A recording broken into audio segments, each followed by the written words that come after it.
E aí, pessoal, tudo bem?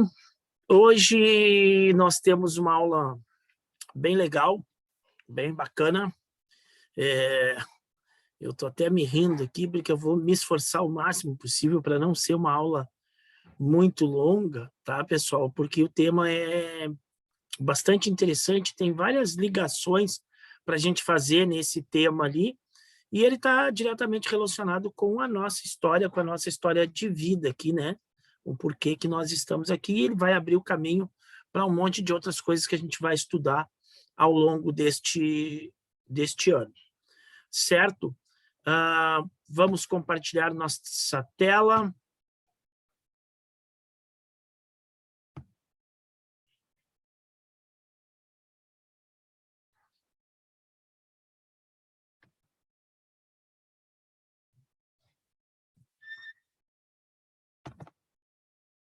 Aqui, opa, pulou um.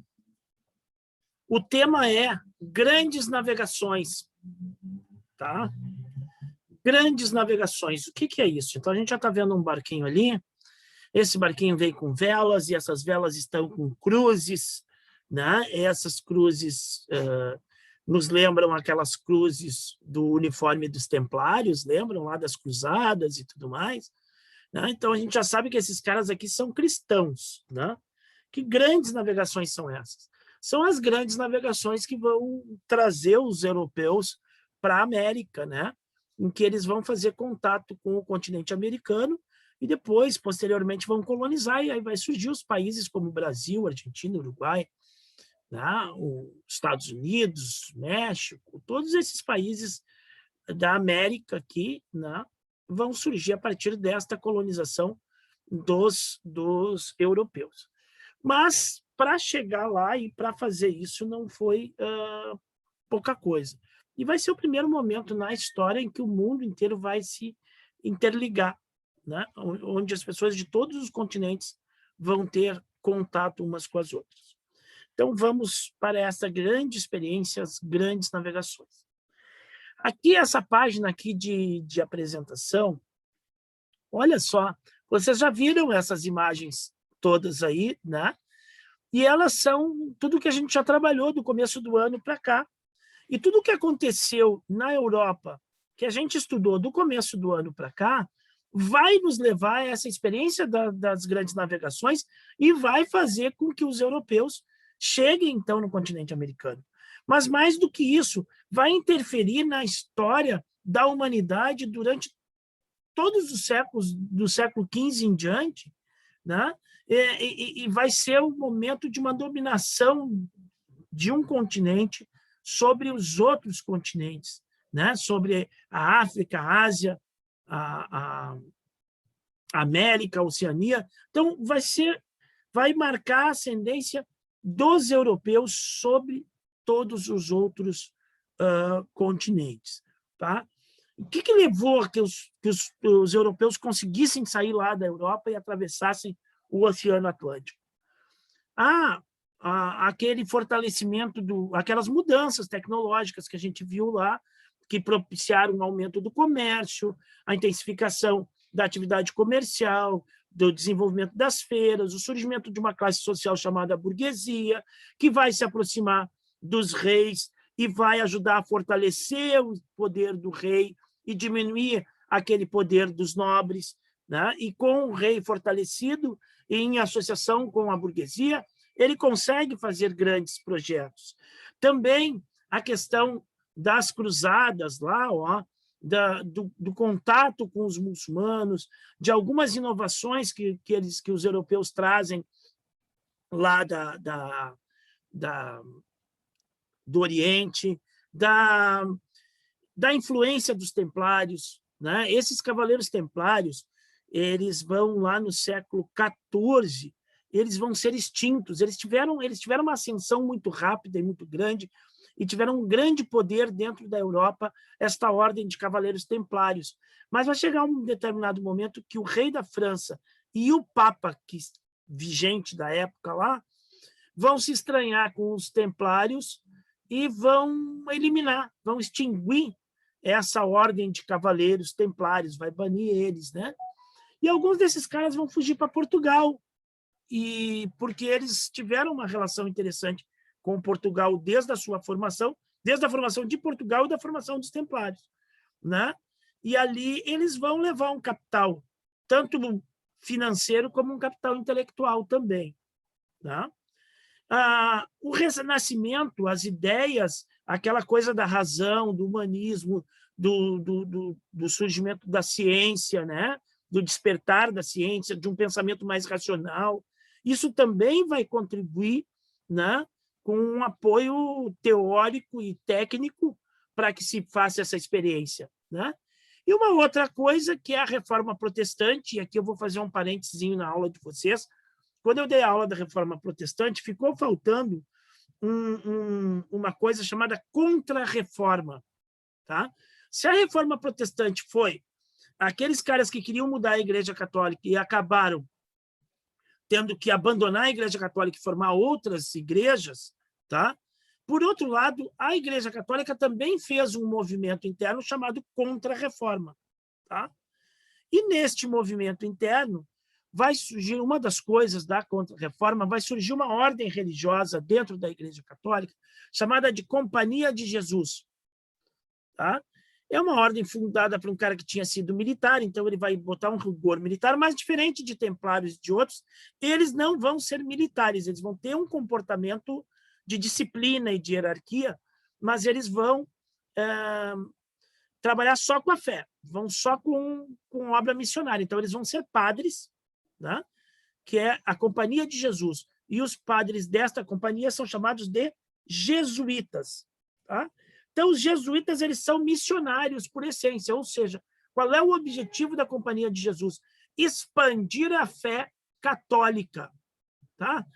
E ela vai combinar muito com este momento que nós vamos estudar hoje. Por quê?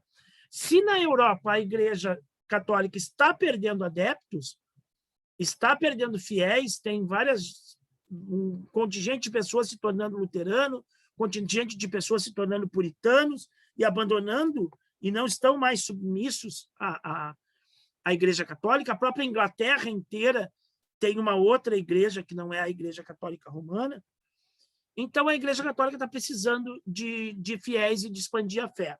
Né? E ela vai pegar carona, então, neste movimento, e os jesuítas da Companhia de Jesus, os padres, né? vão ser fundamentais, vão ter um papel fundamental nisso, né? No que a gente vai ver mais adiante. Tá? Então, vejam que tudo que a gente estudou até aqui leva justamente para isso, para as grandes navegações. Tá, mas por que precisava navegar? Tá? Tem um poema do Fernando Pessoa, e que depois foi o Caetano Veloso fez uma musiquinha também em cima, né? Navegar é preciso, viver não é preciso. Por que era preciso navegar? Tá? Porque vários motivos. Um deles, as especiarias. Tá? Olha aqui, ó, canela, pimenta, cravo, cânfora, noz moscada, gengibre, produtos que eram muito apreciados na Europa e que vinham lá do extremo Oriente. Eles eram apreciados e eram importantes, fundamentais, por exemplo, na conservação de alimento. Né? Tu imagina que não tinha geladeira, né? Então tu vai comer carne, se passou um dia, 2 dias, essa carne começa a ficar com gosto ruim. Né? Então essas especiarias ajudavam a disfarçar esse gosto ruim da carne, ajudavam a conservar também alimentos e tudo mais. Então, elas eram fundamentais e eram caras. Elas eram caras na Europa porque, para chegar lá na Europa, elas tinham que passar por uma longa rede de intermediários, de comerciantes. Bueno, a expansão também, essa burguesia que está crescendo, que está ganhando poder junto aos reis e tudo mais, ela quer expandir os seus negócios, ela quer aumentar os seus lucros. Né? Então, uma expansão de comércio. Então, achar outros polos, outras praças comerciais, achar um lugar onde eu consiga uma matéria mais barata, com um preço mais barato, para que eu possa ter um lucro maior vendendo ela na Europa.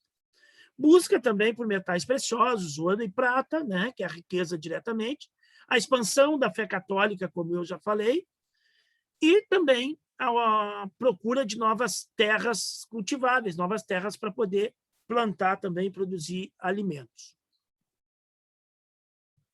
Certo? Tá, e por que tem que navegar? Porque este comércio... olha aqui o mapinha, deixa eu fechar a minha carinha aqui. Eu tenho um mapinha aqui. Ó. As bandeirinhas verdes são centros econômicos italianos, ou seja, são lugares na Itália de desenvolvimento econômico. Milão, Veneza, Florença, Siena, Roma, Gênova. Tá? Tem as bandeirinhas azuis, que são centros econômicos hanseáticos, que é uma liga de comércio, de comerciantes do norte da Europa, né? Da parte da Alemanha lá e tudo mais. Então, são duas linhas de comerciantes, os da Itália, do sul da Europa, aqui na Itália, e os do norte, né? Os azulzinhos e os verdinhos italianos. Principais feitorias são pontos avançados que esses caras têm, né? E aqui, ó, as linhas verdes são as rotas comerciais dos genoveses, que é uma cidade, Gênova, uma cidade aqui na Itália, perto na beira do mar Mediterrâneo. Rotas comerciais venezianas, Veneza, aqui no mar aqui acho que é o Adriático, enfim. Veneza é aquela cidade que tem os canais, né? Que quase não tem rua, né? As ruas são canais, ela é em cima, dentro do mar, né? E as rotas lá do norte da Europa, né? E veja, tá? E essas casinhas aqui são as feiras, tá? Itinerário das feiras e caravanas. Vejam aqui na África, eu já tenho caravanas aqui na África entrando para o interior da África, tá? Então, o que acontece nesse comércio? As coisas que vinham do Oriente, do extremo Oriente, elas vinham por caravanas e vinham desembocar aqui no Egito, aqui em Acre, aqui mais ou menos onde tem Jerusalém, nessas regiões aqui todas. Tá? E daqui elas eram redistribuídas para a Europa. Tá? Nós temos aqui também Constantinopla, que é a cidade capital do antigo Império Romano do Oriente, né? O Império Romano do Ocidente, Roma, caiu em 476, como a gente já estudou, mas permaneceu o Império do Oriente, que mudou de nome para Império Bizantino. E aqui eu tenho Constantinopla. Então, vejam aqui ó, que o mar Mediterrâneo ele é dominado por essas duas cidades italianas, Gênova e Veneza. E esses caras são os responsáveis por distribuir estas mercadorias por toda a Europa, por essas feiras todas aqui. Só que essa mercadoria ela vai chegar muito cara, né? Porque eles vão comprar no Oriente de alguém que comprou de uma caravana, que comprou provavelmente de um outro comerciante, que comprou de um outro lá na Índia, lá longe. Tá? E tem um outro fator. Em 1453, a capital Constantinopla cai na mão de um grupo chamado turcos otomanos, que já estavam conquistando toda essa região. Na realidade, os turcos otomanos já vinham há quase 100 anos, mais ou menos, dominando toda esta região do Oriente. Aos poucos, depois das últimas cruzadas, os otomanos foram tomando conta de toda a região do Oriente. E isso foi dificultando o comércio aqui. E com a queda de Constantinopla, então, eles passam a dominar o mar Mediterrâneo, os turcos otomanos, que são muçulmanos, que são islâmicos, que é uma outra religião, que não é cristã. Bueno, então, isso dificultou o comércio da Europa aqui. Tá bem? Então, essas são algumas razões de que é necessário navegar por outros caminhos. Então, só para vocês contextualizar, aqui essa parte verde é a Europa. Aqui, esta ponta, nós temos a nossa chamada Península Ibérica. Aqui, essa parte maior é a Espanha e a pontinha aqui, o quadradinho, é Portugal. aqui a França e o resto, aqui a Itália. Vejam, esses produtos, especiarias e todos eram produzidos aqui, ó. Tá? Então, tem uma rede comercial de navegadores, de comerciantes chineses, de gente da Indonésia, enfim, que vão trazer esses produtos, e o grande centro comercial de distribuição e de aglutinação de produtos é a Índia. Tem grandes cidades e que tem um comércio intenso, tem vários reinos aqui na Índia e tudo mais. E os árabes, o mundo islâmico, ele se estende por esta região aqui do mundo e por boa parte da África. Então, esses comerciantes árabes vão fazer esse jogo aqui, vão trazer ou pelo Mar Vermelho aqui, ou pelo Golfo Pérsico aqui, e depois por caravanas. Algumas rotas vêm por caravanas terrestres por aqui, que vai chegar aqui no Oriente Médio, esses produtos, e aí que os italianos faziam o comércio. Então, vejam como que era difícil e era caro chegar a tudo isso, né? Então, vai ter um povo lá, uns carinhas chamados portugueses, que vão tentar driblar todas essas dificuldades. Uma, o monopólio das cidades italianas e o alto preço que eles cobravam pelos produtos, e esse impedimento dos turcos otomanos estarem dificultando o comércio aqui. Então, eles vão pensar uma outra rota para chegar diretamente à fonte dos produtos, que seria a Índia. Tá? Então, o que os portugueses vão pensar? Em fazer a volta na África e chegar lá na Índia. Era fácil? Era simples? Não, não era. Tá? Então, vamos ver. Então, o primeiro país europeu a sair para o oceano, para a experiência das grandes navegações, é Portugal. Portugal é pequenininho, tá, gente? Aqui parece grande, mas ele é bem pequenininho. Isso aqui é aquela Península Ibérica lá que eu mostrei para vocês, aquela ponta verde lá.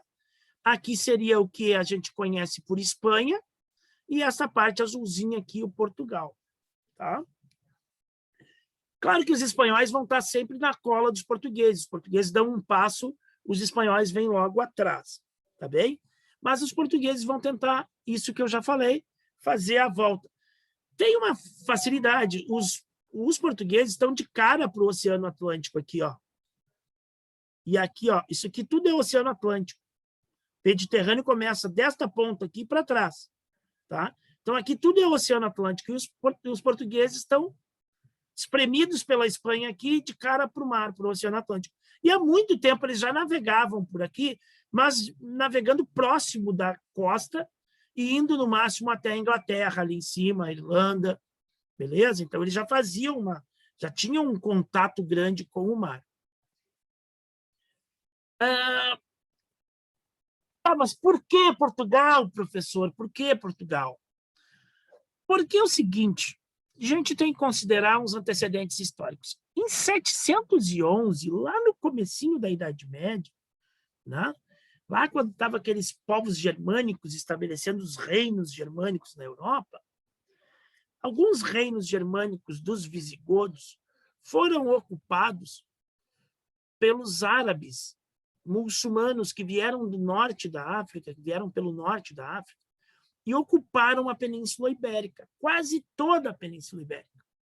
Tentaram entrar para a França, mas foram rechaçados em 715 pelo Carlos Martel, né? E aí deu origem ao Reino da França e tudo mais, e parará, parará. Então, mas vejam que a maior parte do que é a Península Ibérica estava na mão dos árabes. E ela ficou, e os árabes ficaram na Península Ibérica até 1492. São praticamente 800 anos de domínio árabe aqui na Península Ibérica. Mas nem sempre foi deste tamanho, porque lá pelo século X, século XI, os europeus começam a fazer umas guerras de reconquista, começam lentamente a retomar este território da Península Ibérica. Isso vai acabar lá em 1492. Mas é um processo lento, vejam. Lá pelo ano 1000, 1100, eles começam a tentar retomar isso aqui e vão gastar aí uns 400 anos até conseguir, de fato, expulsar totalmente os árabes da da Península Ibérica. Tá? E aí Portugal vai surgir disso. Tem o rei de Leão lá, numa dessas guerras de reconquista, ele recebe auxílio de 2 cavaleiros borgonheses. A Borgonha é uma região aqui na França, né? E eles vão ajudar esse rei de Leão numa das suas guerras de reconquista, e como prêmio ele vai dar as 2 filhas dele em casamento. Uma era a filha legítima do casamento dele com a rainha, e outra era uma filha de uma outra relação dele lá. Para essa filha legítima, ele casou com um desses cavaleiros, e o herdeiro deles ia ser o herdeiro dele, ia ser o rei de Leão, né? O neto do rei lá, que ele não tinha filho homem na idade para assumir, para lhe suceder. Então, o neto dele provavelmente seria o próximo rei de Leão. E para o outro cavaleiro borgonhês, o Dom Henrique, que era irmão do outro cara, ele deu essa sua filha bastarda, que a gente diz, e concedeu o condado portucalense. Era um condado do Reino de Leão. Só que o filho desse Dom Henrique, que chamava-se Dom Afonso Henriques, ele vai, quando crescer, vai fazer guerra aqui e vai conquistar quase todo o território que nós conhecemos hoje como território de Portugal. Então, ele vai fazer aquele território, aquele condado portucalense crescer, vai chamar de Portugal e vai dizer que é o Reino de Portugal, e ele vai se coroar rei deste novo reino. E não vai se submeter, não vai se considerar súdito do primo dele, lá, o filho do tio dele lá, né? Daquele outro cavaleiro borgonhês. Então, vejam que Portugal ele já nasce com essa tendência de centralização do poder na mão do rei, e já nasce com o território praticamente consolidado, certo? Não tem espaço para aqueles feudos e tudo mais. Então, a nobreza portuguesa ela não consegue ter o mesmo poder que tinha nas outras partes da Europa, e o rei, sim, vai ter um poder interessante. Claro que vai ter, dependendo do rei de Portugal, um vai estar mais próximo dos nobres e com menos poder, e outros vão estar mais fortalecidos, certo? Tanto é que Portugal já estava com o território consolidado. Olha aqui, ó, eu tenho um mapa de mais ou menos lá pelo século XV já. Vejam que Portugal é Portugal, continua sendo Portugal já desde do século XII, né? Portugal nasce no século XII, e enquanto a Espanha ainda não é Espanha. Eu tenho aqui, nesse momento, o Reino de Leão e de Castela, que tinham já meio que se fundido, né?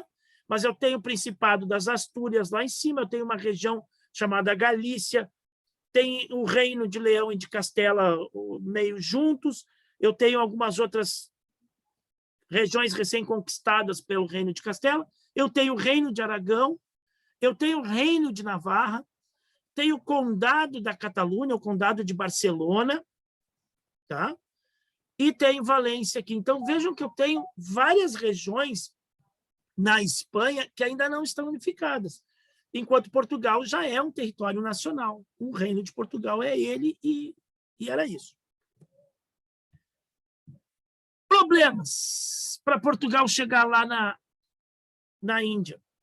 Eles não tinham conhecimento do que era o mundo. O conhecimento deles do mundo daquela época era muito limitado. Eu não estou falando dos portugueses, estou falando da Europa inteira. Olha o mapa do mundo para os europeus. O mapa do mundo era aqui, ó, as Ilhas Britânicas, aqui em cima, né? Inglaterra, Escócia, Irlanda. Aqui nós temos a Península Ibérica e Portugal e Espanha, né? A sequência para a França, tarará, a Europa, a Itália, o Mediterrâneo, que eles conheciam muito bem, né? O mar Mediterrâneo, lá desde o tempo dos romanos, dos gregos.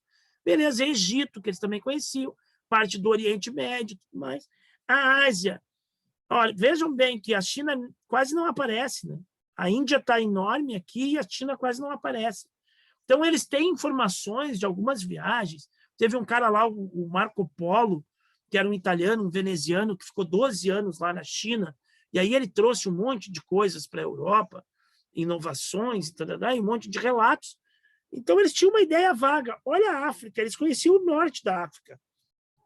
Não tem o sul da África, não tem nem o meio da África, nada, né? Isso aqui desaparece. Então, eles não sabem exatamente aonde vai dar este mar, oceano, né? Este oceano Atlântico. Outras barreiras, o pensamento da Idade Média na Europa, ele era cheio de fantasia, ele era cheio de crendices e de coisas. Então, eles achavam que o mar tinha monstros enormes, gigantescos e perigosíssimos, que um barco, um navio, poderia ser engolido por esses monstros gigantescos que tinham no mar, né? Que nas ilhas, que nas terras que eles pudessem encontrar, habitavam gente estranha, né? Olha aqui, ó, tem a criatura que tem um olho só no meio da testa, tem outro que tem o rosto no meio do corpo, tem outro com cabeça de cachorro, tem uma criança com duas cabeças, tem um sujeito que a foto cortou um pouquinho, mas é um sujeito normal com um pé gigante aqui, que fica deitado, com o pé muito grande, né? Então, umas coisas fantásticas, assim, de lendas e de imaginário europeu, assim, que era apavorante, que deixava o negócio meio complicado. E eles tinham, mas, por outro lado, eles tinham umas outras lendas também que motivavam um pouco eles, que era um reino perdido, um reino cristão que estava perdido, eles não sabiam exatamente aonde. Eles sabiam que tinha no Oriente, na África, em algum lugar, um reino cristão de um cara chamado Preste João. E esse reino era um reino isolado, né? Porque ele estava no meio de gente de outras religiões e tudo mais, e eles gostavam, pensavam sempre tinha alguém querendo encontrar este reino do Preste João. Tá? Tinha também uma outra ilha mítica chamada de Rai Brasil, que era uma ilha que ficava a oeste da Irlanda, e que eles diziam que essa ilha ela sumia de vez em quando. Ou que quando os navegantes chegavam perto dela, ela se deslocava, ela ia para outro lugar. Né? E era um lugar abençoado, era um lugar paradisíaco, que tinha um São Beltrão, um cara que fundou essa ilha lá, que seria um padre irlandês, uma coisa assim. Tá bem? Mas essas crendices, então, elas vão perder força quando? Vocês já estudaram quando? Quando surge o Renascimento, quando surge todo aquele pensamento da razão, do antropocentrismo, do humanismo, do prestar atenção na ciência, de começar a observar e pesquisar as coisas, desenvolver ciência, e que isso vai se sobrepondo, que isso coloca, não a fé em segundo lugar, mas acaba um pouco, vai destruindo um pouco aquele pensamento muito místico, muito religioso demais, né? Me fugiu agora a palavra. Esse pensamento místico, né? Pensamento fantasioso, né? Então, ele vai perdendo espaço quando eu começo a desenvolver um pensamento científico. E aí, para isso, surgiu um cara, no século XV, o infante Dom Henrique. Ele era filho do rei Dom João I. E aí, parênteses aqui para vocês, Em 1383, o rei português não tinha filhos, não tinha descendência, e se abriu uma disputa pelo reino português. Os nobres eram favoráveis a um herdeiro castelhano, um parente, né, da família real, que era castelhano. E a burguesia e as municipalidades, as cidades, as vilas, né, e principalmente capitaneadas pela burguesia, era contra isso. E aí acharam um cara que era irmão, que ele era filho bastardo do rei, e ele era irmão do rei que morreu, o Dom João de Avis. E aí vai haver uma batalha, uma espécie de guerra civil portuguesa, e esse Dom João de Avis vai assumir o trono. E é um cara apoiado pela burguesia. Então, vejam bem como as coisas vão se encaixando. A burguesia apoiando a centralização do rei. Então, ele vai ser um rei que vai centralizar poder. E, casualmente, o filho dele, o Dom Henrique, o infante Dom Henrique, o Dom Henrique não era herdeiro ao trono porque não era o filho primogênito, era o segundo ou o terceiro filho do rei Dom João. Então, ele não era o príncipe que seria o herdeiro do trono. O Dom Henrique entrou para a história com o nome de O Navegador, né? Era um cara muito inteligente, um cara estudioso, um cara, sabe? E ele se mudou para uma cidade do litoral chamada Sagres, e lá ele reuniu o que tinha de melhor no pensamento europeu ali, matemáticos, astrônomos, cartógrafos. Cartógrafo é o cara que faz mapa, né? Que vai pegando as informações e vai desenhando e vai fazendo mapas. Engenheiros, navegadores, piloto, né? Piloto é o cara que na verdade, dá o rumo para o navio, é o cara que pilota o navio, né? Então, ele vai juntar todo esse pessoal lá para estudar e para desenvolver técnicas, né? Para desenvolver conhecimento de navegação.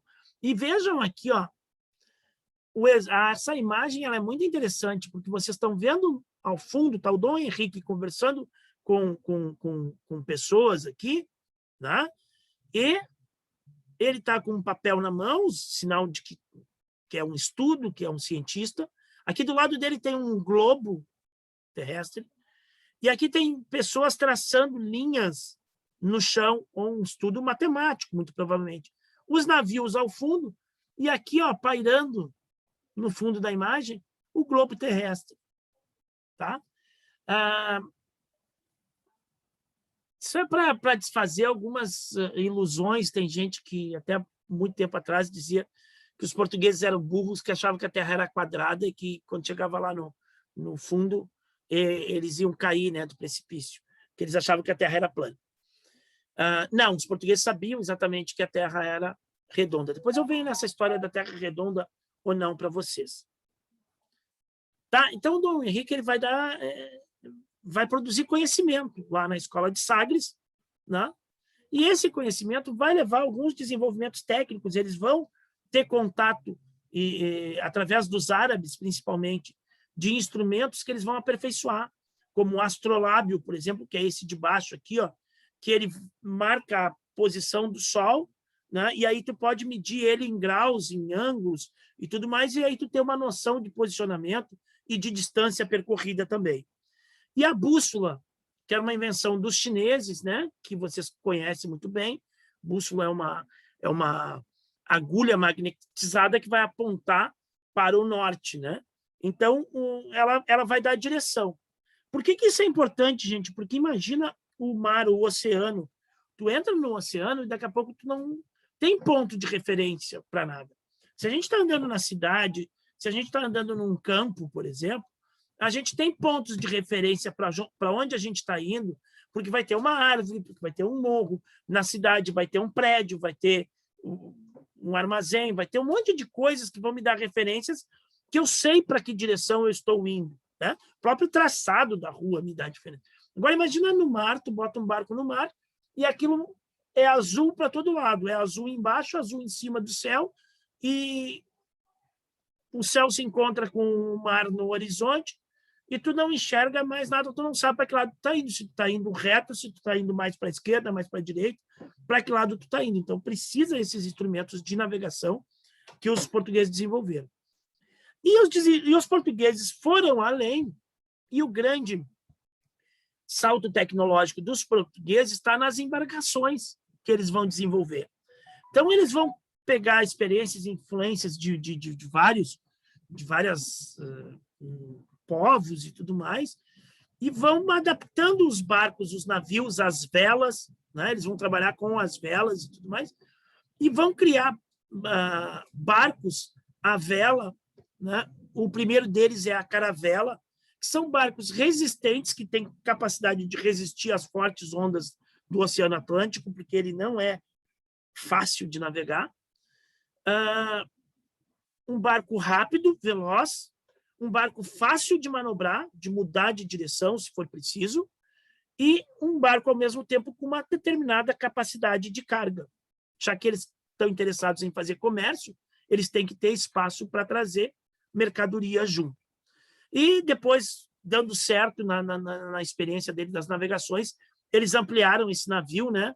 Aí fizeram a nau, que é uma nave um pouco maior do que a caravela. Ó. Dá para ver a diferença aqui. A caravela tem um mastro principal só, 2 mastros auxiliares aqui. Já aqui, ó, a nau com 3 mastros, a nau com 4 andares, 4 compartimentos, né? Um castelo de popa maior, né? Do que o da... E uma capacidade de carga bem maior, né? A nau tem uma capacidade de carga maior do que a caravela. E aí, com esses barcos, eles vão conseguir fazer... E aí, eles começam em 1415, ainda nem tinha caravela em 1415, tá? Eles começam atacando uma cidade marroquina chamada Ceuta, que era um centro comercial, e ali eles vão conquistar essa cidade de Ceuta, que fica na África, no Marrocos. E depois eles vão ir descendo aos poucos, né?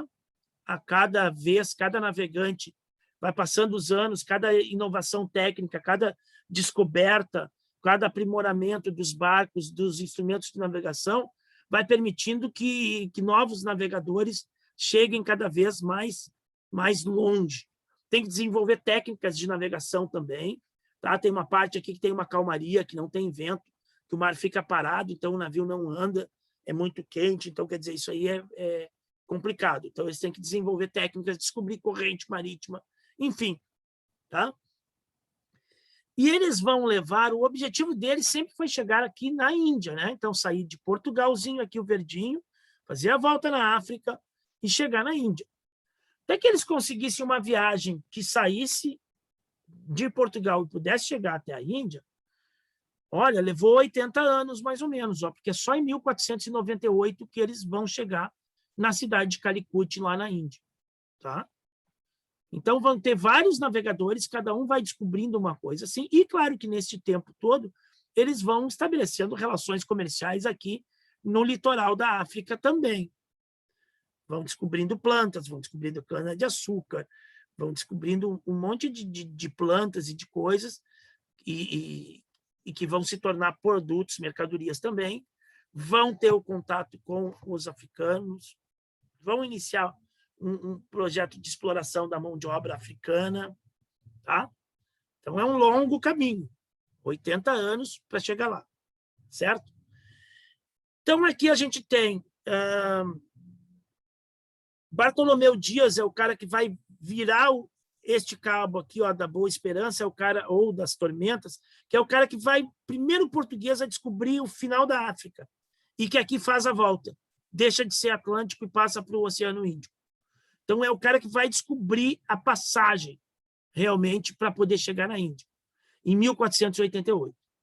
Nós temos aqui o roxinho aqui, que é o cara que dá nome à rua da nossa escola, o Vasco da Gama, que vai chegar lá em 1498, em Calicut, na Índia. E o azul é o Pedro Álvares Cabral, o cara que chegou no Brasil, né? Que se usa a palavra descobrimento, que descobriu o Brasil. Na verdade, ele chegou no Brasil porque já tinha gente morando aqui no Brasil, né? Mas ele descobriu para os portugueses, então, para os europeus, o Brasil. Tá? Aqui em laranja, em amarelo, laranja, é um cara a serviço da Espanha, chamado Cristóvão Colombo, que é o cara que é tido como o descobridor da América. Em 1492, ele vai descobrir a América. Tá? Antes disso, eles já tinham descoberto o arquipélago dos Açores e a Madeira. E aqui o vermelho é um cara que já em 1519 vai dar a volta ao mundo. Né? Ele sai por aqui e vai chegar aqui. Ele não chega, né? Porque ele morre lá na metade do mundo, ele morre lá do outro lado do mundo, mas a tripulação dele chega e é a primeira viagem de circunnavegação do mundo. Né? Sair de um lado, fazer a volta no mundo todo e chegar. Tá? Então, aqui os principais cargas, ó, o Bartolomeu Dias dobrou o cabo da Boa Esperança em 1488, O Cristóvão Colombo descobriu a América em 1492, o Vasco da Gama chega na Índia em 1498 e o Pedro Álvares Cabral chega no Brasil em 1500. Sobre o Colombo, tá? Então, o que eu estava falando daquele negócio da Terra ser redonda. O Colombo ofereceu para o rei de Portugal fazer a viagem, ao invés de fazer a volta na África, ele ir reto para o oeste, porque se a Terra é redonda, ele indo navegando reto em direção ao oeste, ele vai fazer a volta no mundo e vai chegar lá na Índia, certo? Só que o rei português não aceitou, não quis. Aí ele foi lá e convenceu os reis da Espanha a fazerem essa viagem. Então, tem muita gente que diz o rei português era burro. Nada, o rei português da época, Dom João II, é o rei um dos mais famosos de Portugal. Era um cara muito antenado, né?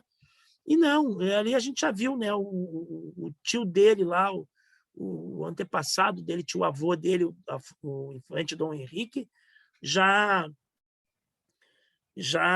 sabia que a Terra era redonda, né? Então não era a grande sacada do Colombo saber que a Terra é redonda e os portugueses ser burro e não saber que a Terra era redonda, achar que a Terra é plana. Muito pelo contrário. Os portugueses estavam muito avançados na questão das navegações nesse século XV aí, tá? E no século XVI também. Só depois é que vai vir ingleses e que vai vir outros caras que vão depois acabar passando dos portugueses. Mas nesses 2 séculos aí, quem mandava na questão de navegação eram, de fato, os portugueses. E aí o nosso amigo Colombo veio umas 4 vezes aqui na América e ele voltou dizendo sempre que ele tinha chegado nas Índias. Ele não abriu o pé, nunca disse que ele estava errado, que ele descobriu uma outra coisa. Depois que já sabiam, já tinham até dado nome para o continente, ele continuou dizendo que ele tinha chegado lá nas Índias. Na realidade, não era aqui na América, nas Ilhas da América. Porque no continente ele só veio na última viagem dele, que ele pisou na Venezuela, porque ele só pisou em ilhas ali, Cuba, São Domingos, né, onde é a República Dominicana e o Haiti, e várias outras ilhas ali.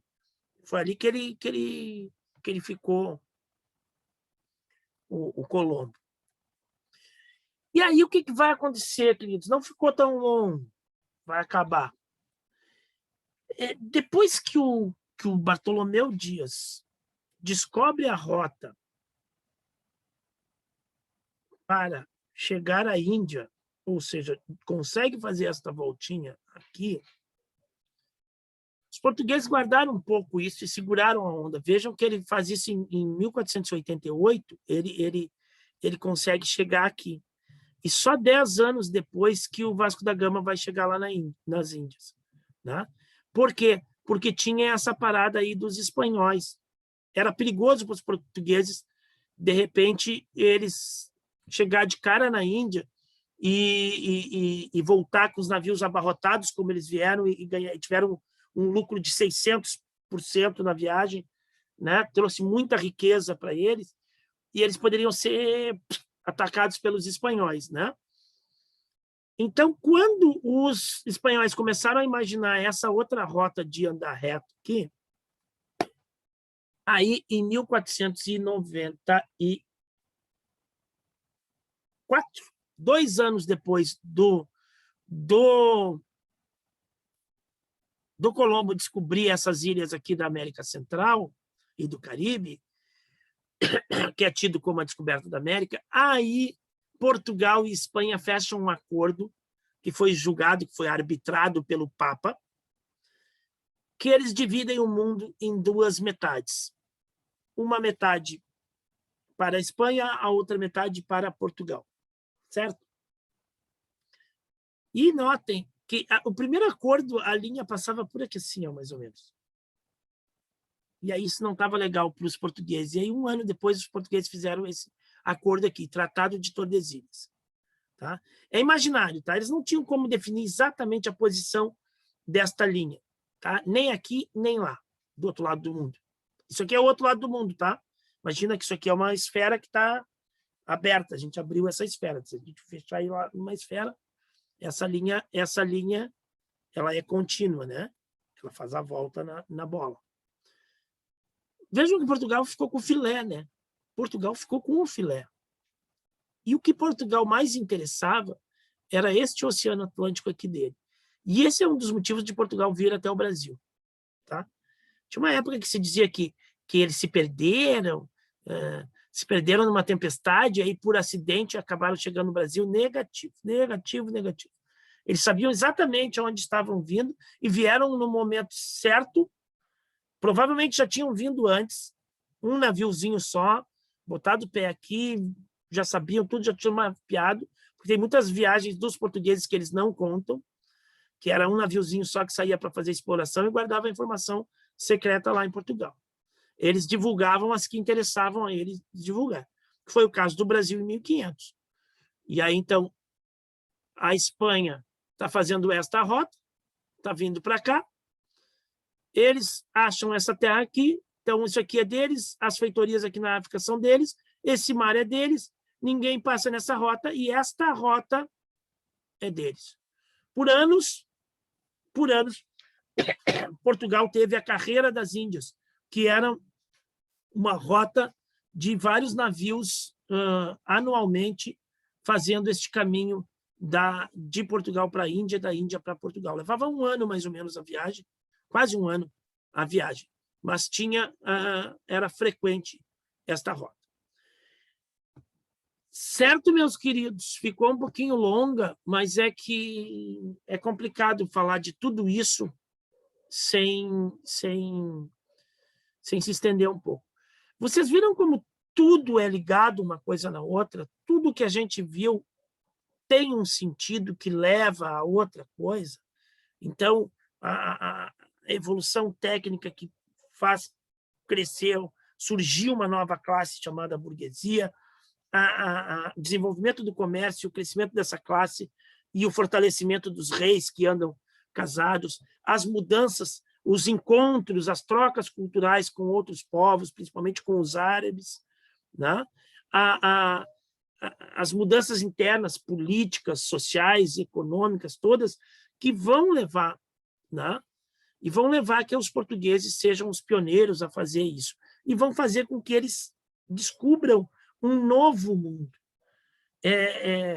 Não deu na aula aqui de falar a importância que é eles terem encontrado, é um novo mundo, o nome se chama isso, novo mundo, porque vocês viram o que eles conheciam do mundo, e daqui a pouco tem um continente vasto, imenso, e além desse continente, a ligação direta que eles vão fazer com o Oriente que eles não tinham. Eram os árabes que ligavam eles ao Oriente. Então, eles vão ter ligação direta com o Oriente, né? Tá, queridos? Vou parar por aqui, porque está ficando longo. Um beijo e um abraço a todos.